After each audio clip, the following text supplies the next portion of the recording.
अस्सलाम वालेकुम नाज़रीन, वेलकम टू अनदर वीडियो। मैं हूं फैज़ान और आप देख रहे हैं गारमेंट टेक्निक्स।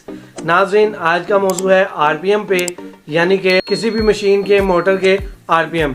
वैसे तो नाज़रीन आपने सुना होगा कि बाइक के भी आरपीएम होते हैं, कार के भी आरपीएम होते हैं। उसके अलावा मशीन जो होती है, वॉशिंग मशीन, सोइंग मशीन, कोई भी ऐसी मशीन जिसके अंदर मोटर का इस्तेमाल हो रहा हो या इंजन का इस्तेमाल हो रहा हो, तो उसके आरपीएम जो है वो जज किए जा सकते हैं।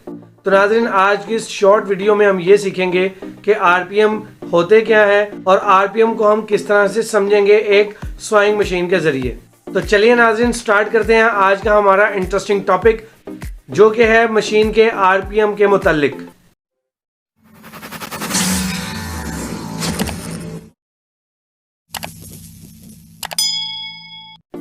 नाज़रीन, मुझ समेत आप में से काफ़ी लोग प्राइवेट सेक्टर, जहां पर जीन्स की पैंटें शर्ट्स वगैरह बनती हैं, यानी अपैरल सेक्टर में काम करते होंगे, या आप टेक्सटाइल फैक्ट्री में काम करते होंगे जहां पर लूमें वगैरह चल रही होती हैं, या सोइंग मशीन जहां पर सिलाई होते हैं कपड़े वगैरह।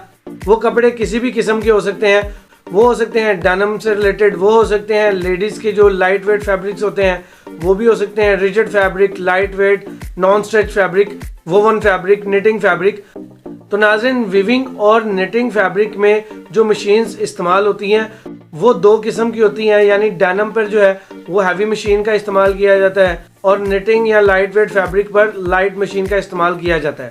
नाज़रीन, इसी तरह से अगर आपका फैब्रिक जो है वो हैवी है और मशीन भी हैवी है, तो आरपीएम पे भी इसका इफ़ेक्ट पड़ता है। तो आपको आरपीएम भी इसके मुताबिक सेट करने पड़ते हैं। उसके अलावा आपने ये भी देखना होता है कि कौन सा लाइट वेट फैब्रिक है, या उसमें स्ट्रेचनेस है, या वो रिजिड फैब्रिक है। चाहे वो कितना भी लाइट है, उसमें रिजिड और स्ट्रेचनेस का आपको आइडिया होना चाहिए, तभी आप आरपीएम का सही इस्तेमाल कर पाएंगे। नाजरीन, इसी तरह से आप डेनिम में भी स्ट्रेच और नॉन स्ट्रेच फैब्रिक को समझने के बाद ही मशीन के आरपीएम और उसकी टेंशन्स को बेहतर कर पाएंगे, ताकि आपका जो फैब्रिक है वो लॉन्गेट भी ना हो, या उस पर कोई वेवीनेस ना आए, या उसमें कोई भी पकड़िंग या कोई प्लीट का बाइस ना बने।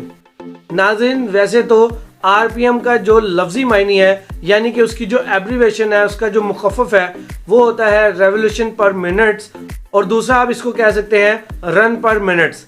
नाज़रीन, रन पर मिनट्स का मतलब आप आसानी से समझ गए होंगे कि एक मिनट में वो कितना दौड़ता है, यानी एक मशीन कितनी चलती है, उसको आरपीएम बोला जाता है। नाज़रीन, क्योंकि हम डेनिम सेक्टर में काम करते हैं, तो डेनिम सेक्टर में आउट सीम पे, इन सीम पे जो आरपीएम सेफ्टी से ओवरलॉक के इस्तेमाल किए जाते हैं, वो 2500 से 3000 आरपीएम इस्तेमाल किए जाते हैं।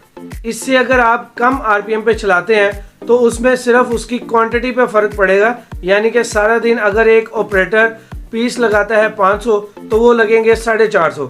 इस तरह से आरपीएम की वजह से, यानी कि रन पर मिनट्स की वजह से, उसके काम में बेहतरी आने के साथ साथ जो क्वांटिटी है वो थोड़ी सी रिड्यूस हो सकती है।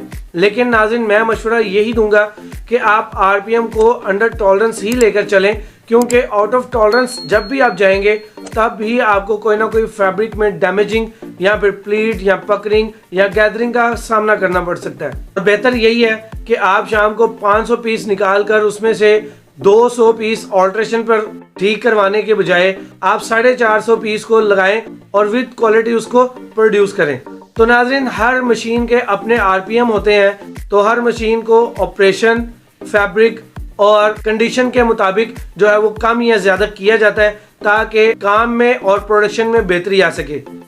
तो नाज़रीन, ये था हमारा आज का शॉर्ट टॉपिक, जो कि था आरपीएम पर। तो उम्मीद करता हूँ आपको आज की इस वीडियो से फ़ायदा हासिल हुआ होगा। अगर आपको ये वीडियो पसंद आई हो तो इस वीडियो को लाइक एंड शेयर करना मत भूलिएगा, और मेरे इस चैनल को सब्सक्राइब भी ज़रूर करें। इसके साथ साथ नाज़रीन, कमेंट सेक्शन में अपनी राय का इजहार ज़रूर किया कीजिए, क्योंकि इसी से मुझे पता चलता है कि आपको ये वीडियो कैसी लगी और आप मज़ीद क्या समझना चाह रहे हैं। तो मैं इंशाल्लाह उस पर भी आपके लिए एक बेहतरीन वीडियो लाने की कोशिश करूंगा। तो नाज़रीन, मैं अब मिलूंगा आपसे इसी तरह के एक इंफॉर्मेटिव टॉपिक के साथ। तब तक के लिए मुझे दीजिए इजाज़त। मैं हूं फैज़ान। अस्सलाम वालेकुम।